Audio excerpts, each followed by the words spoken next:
Hello, and welcome to GES Quick News Broadcast. I'm Jest from Jhuxtello iTech Solutions. Today, we have an important announcement regarding a demonstration organized by the Pre-Tertiary Teacher Unions in Ghana, NAT, NAGRAT, and CCT-GH. The unions have officially notified the Ghana Police Service of their intention to embark on a peaceful demonstration scheduled for October 1, 2024. This action comes in response to the government's failure to fulfill the collective bargaining agreements, CBA, signed on May 31, 2024.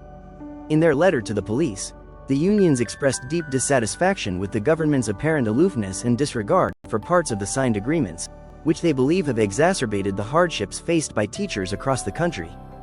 The unions emphasized that this neglect undermines the integrity of the bargaining process and significantly impacts the morale and welfare of educators. The demonstration will kick off at Kwame Nkrumah Circle, Obraspat, and will proceed to the Ministry of Education.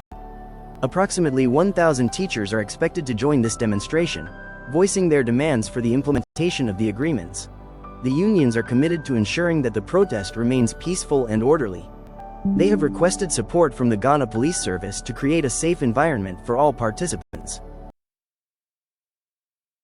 The unions have highlighted the critical importance of drawing attention to these pressing issues, urging the government to honor its commitments and address the needs of teachers. We'll keep you updated on this developing story as the date approaches. If you're a teacher or part of the education community, be sure to stay informed and get involved. Thank you for tuning in to GES Quick News Broadcast. I'm Jest from Jhuxtello iTech Solutions. Stay safe and engaged as we continue to advocate for our educators.